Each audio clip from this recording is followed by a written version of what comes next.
Pour ne rien manquer, abonnez-vous maintenant.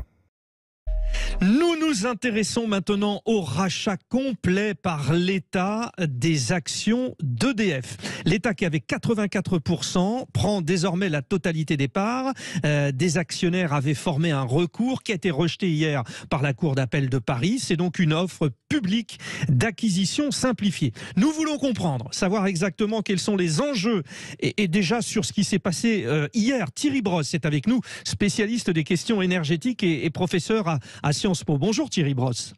Bonjour. Bon, alors déjà la partie actualité, mais on va surtout avec vous s'intéresser aux perspectives que ça présente pour EDF. Mais c'était une requête justifiée de la part de certains actionnaires qui reprochaient finalement à l'État d'avoir dévalorisé EDF pour le racheter plus facilement et à moindre coût. C'était ça, hein ?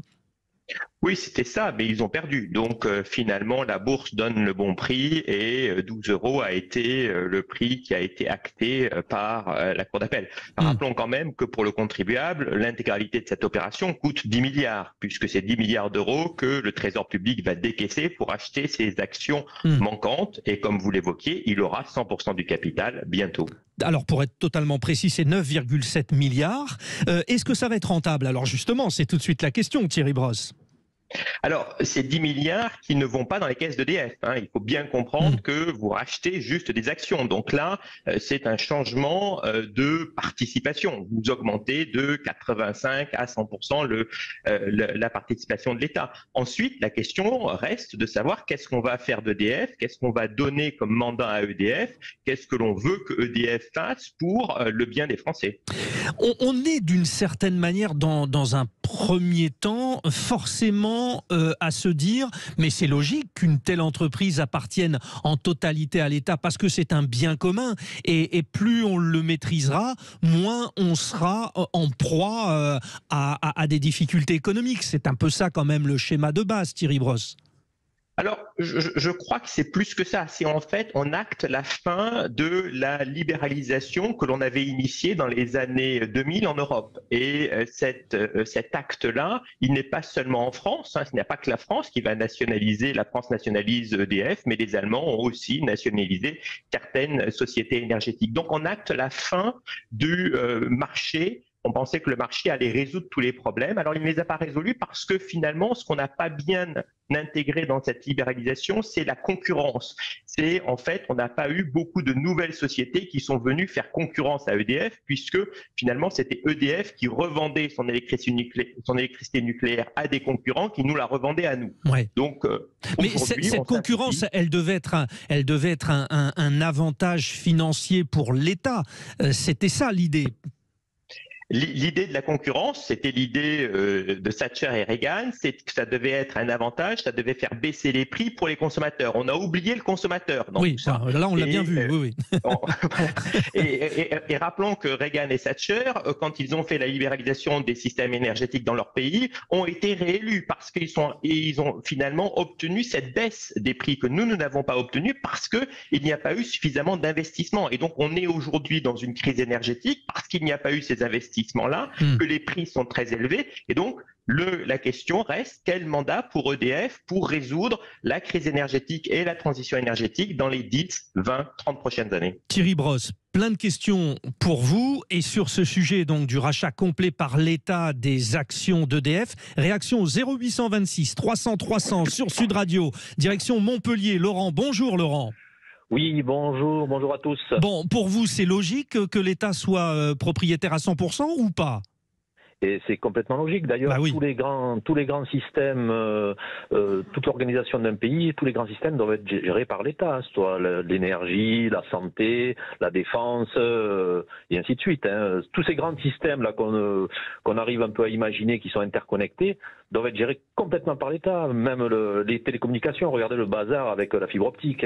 Chacun connaît son histoire pour avoir des problèmes de raccordement. Oui. Donc EDF, alors le problème que nous avons là avec EDF, pour parler de ça, jusqu'en 2025, la loi NOM, la nouvelle organisation du marché de l'électricité, a été faite pour qu'il y ait cette histoire de vendre de l'énergie à des sous-traitants qui nous la revendent. Oui. Donc jusqu'en 2025, on ne s'en sortira pas. Ça, c'est sûr. Je précise d'ailleurs que vous êtes artisan menuisier, hein, c'est ça Laurent ? Moi, je suis artisan électricien. En fait. Électricien, ouais, bah oui. C'est pareil. Bon, oui, mais c'est encore, on va dire, plus au cœur de la problématique. Allez-y. Disons que oui. Enfin, moi, je suis qu'un installateur, mais disons que j'amène l'énergie au bout du tuyau, quoi. Voilà, gros, hein. voilà. Mais je suis un installateur. Mais enfin, ce qui m'intéresse dans cette affaire, c'est de comprendre que pour que certains pour que certains puissent gagner beaucoup d'argent, il a été inventé cette histoire de l'AREN, l'accès régulier à l'électricité nucléaire historique, et certains ont gagné énormément d'argent sur le dos des autres. Qui a gagné énormément d'argent? Des entreprises qui ont pu acheter de l'électricité à autour de 45 € le mégawattheure et la revendre à 200 et quelques euros. Quoi. Ouais, donc, finalement, c'est un peu la double peine pour la caisse de l'État, c'est-à-dire nous, puisque rappelons-le, les caisses de l'État, c'est le contribuable. On est d'accord. Bon, Laurent, merci pour cette. Allez, je me lance pour cet éclirage. On est toujours dans l'électricité. Bah oui, évidemment. Merci. C'est bon, vous en êtes un autre. Merci. Bonne journée à Montpellier. Bon, Thierry Brosse, on vient bien d'entendre le point de vue de Laurent. C'est vrai que ce système de je te revends, on avait l'impression qu'on nous prenait pour des idiots un petit peu quand même.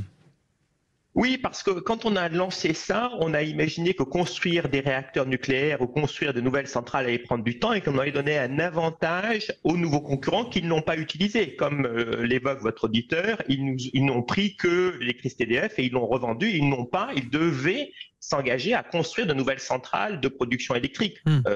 Renouvelables ou non, ce qu'ils n'ont pas fait, ils n'ont pas fait suffisamment. Et donc nous sommes effectivement face à ce problème-là. Et donc nous avons un mur d'investissement. Et c'est ça la grande question d'EDF, c'est comment est-ce que EDF va être en capacité d'investir massivement pour cette transition énergétique. Je rappelle toujours que la transition énergétique, c'est beaucoup plus d'électricité. Bon, donc, alors allons-y justement. Thierry Brosse, vous êtes, je le rappelle, spécialiste des questions énergétiques et professeur à Sciences Po.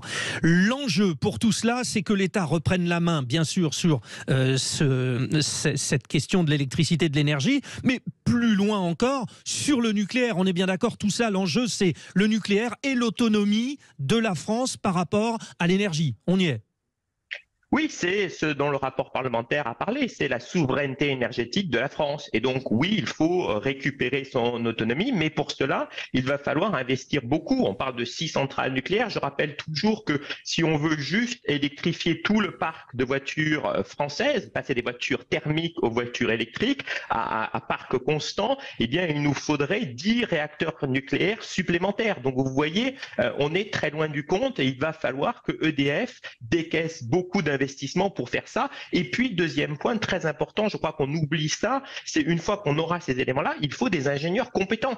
Et tout cela, rappelez-vous, on a un petit peu délaissé cette filière. Donc, trouver des gens qui sont en capacité de construire des réseaux énergétiques complexes, aujourd'hui, c'est pas évident. Et à terme, on peut imaginer donc un nouveau PDG pour EDF qui serait une espèce de ministre bis de la transition énergétique, d'une certaine manière.